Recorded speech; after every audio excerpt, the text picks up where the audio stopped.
नाश तो हुआ ही, लेकिन उत्पत्ति भी भगवान शिव से हुई। भगवान शिव में ही ब्रह्मा विष्णु हैं, रुद्र आदि देव कहे गए हैं। रुद्र आदि देव हैं। आदि देव महादेव हे दयानिधे, आदि देव महादेव दयानिधे, आदि देव महादेव हे दयानिधे, आदि देव महादेव हे दयानिधे, आदि देव महादेव, आदि देव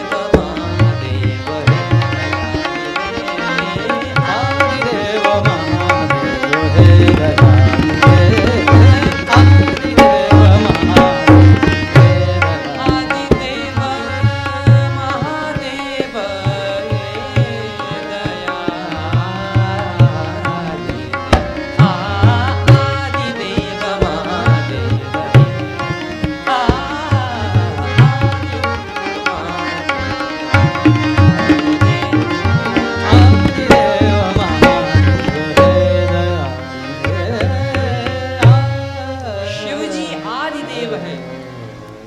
और हम देखें तो वो क्या चीज है भगवान शिव ने नहीं बनाई हो। अगर हम संगीत भी सुनते हैं तो संगीत के साथ स्वर जो हैं भगवान शिव की डमरू से उत्पन्न हुए, ऐसी मान्यता है। संगीत के साथ स्वर भगवान शिव की डमरू से उत्पन्न हुए। अरे और तो और जो हम भाषा बोलते हैं उसका भी प्रादुर्भाव भगवान शिव की डमरू से हुआ।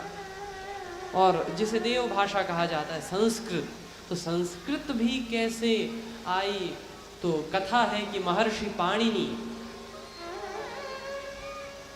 जब तपस्या करते हैं भगवान शिव सामने प्रकट हुए और भगवान शिव से उन्होंने कहा कि मुझे आप व्याकरण दीजिए। तो भगवान शिव ने नृत्य करके अपनी डमरू बजाई और तब श्लोक है, बड़ा सुंदर श्लोक है, नृत्यावसाने नटराज राजो निनाद ढक्काम नवपंचवाराम। नृत्य अवसाने, जब नृत्य का भगवान शिव एकदम अंत ही करने लगे तब निनाद ढक्काम नवपंचवाराम। नवपंच माने 9 और 5, नवपंचवाराम माने 9 और 5 14, तो निनाद ढक्काम नवपंचवाराम। और जब 9 5 मतलब 14 बार भगवान शिव ने अपने नृत्य के अवसान में डमरू बजाई तो क्या हुआ, कहा कि 14 माहेश्वर सूत्र निकले। कौन कौन से? ऐ उन ऋक ए ओं ऐ औ छय वरट लण्यमंगणनम झपय घड़दश जब गड़दश खप छटत चटतव कपय शशसर हल। इस पर वरदराजाचार्य जी की व्याख्या, इति माहेश्वराणि सूत्राण्यनादि संज्ञार्थानि येषामन्त्या इतः हकारादिष्वकारुच्चारणार्थः लण् मध्ये त्वित संज्ञकः। इति माहेश्वराणि सूत्राणि अनादि संज्ञार्थानि। बोले ये जो सूत्र हैं वरदराजाचार्य जी, इति माहेश्वराणि सूत्राणि, इन्हें माहेश्वर सूत्र कहा जाता है। ये 14 माहेश्वर सूत्र हैं, ये मानो बेस है। इसकी बुनियाद पर पूरे समग्र पाणिनीय व्याकरण की रचना करी गई। इसी के आधार पर जो कहते हैं ना कि वर्णमाला, इंग्लिश की वर्णमाला अल्फाबेट्स ABCDEFG आदि, हिंदी की वर्णमाला आ इ ई उ ऊ का खा गा घा या, ऐसे ये हिंदी की वर्णमाला। लेकिन संस्कृत की वर्णमाला क्या, तो कहा कि ये जो है माहेश्वर सूत्र जो है मानो ये संस्कृत की वर्णमाला है। और माहेश्वर सूत्र जिस प्रकार से डिजाइन किए गए हैं, प्रत्याहार जैसे बनते हैं माहेश्वर सूत्र में, oh my God.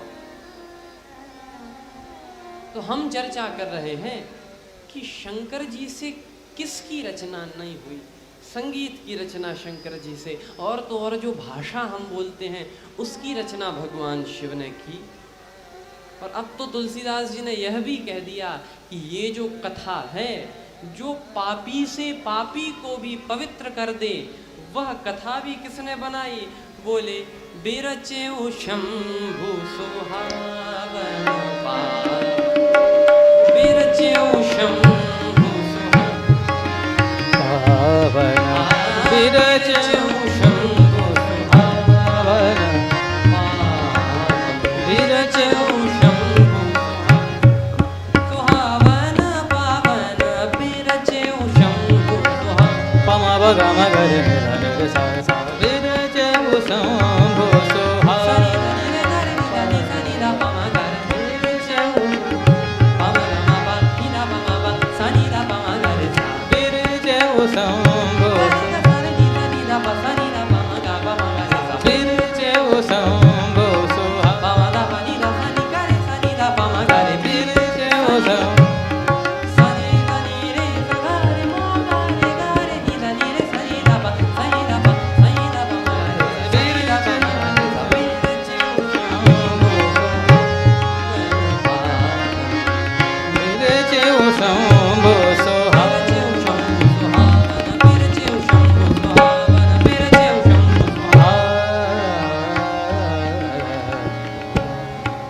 Tulsidas ji बोले कि यह जो ग्रंथ श्री रामचरितमानस है ये भी मैंने नहीं बनाया, इसकी रचना भी, इसकी रचयिता कौन का? भगवान शिव।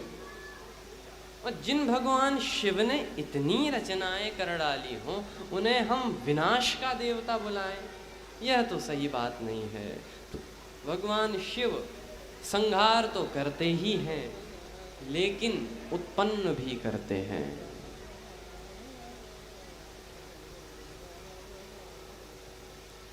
तो हम चर्चा कर रहे हैं कि ऐसी श्री रामचरितमानस जो हम सभी लोग श्रवण कर रहे हैं, ये रामचरितमानस मुनि भावन, बिरचेउ शंभु सुहावन पावन, ये किसी सामान्य मनुष्य ने लिखी ऐसा समझकर कथा को श्रवण न करें। अभी तो देवादिदेव महादेव की वाणी ही हम श्रवण कर रहे हैं, ऐसा विचार कर जब हम इस कथा को सुनेंगे तब हमारी जो कथा है उसमें एक भाव आएगा, सुनने में भाव आएगा।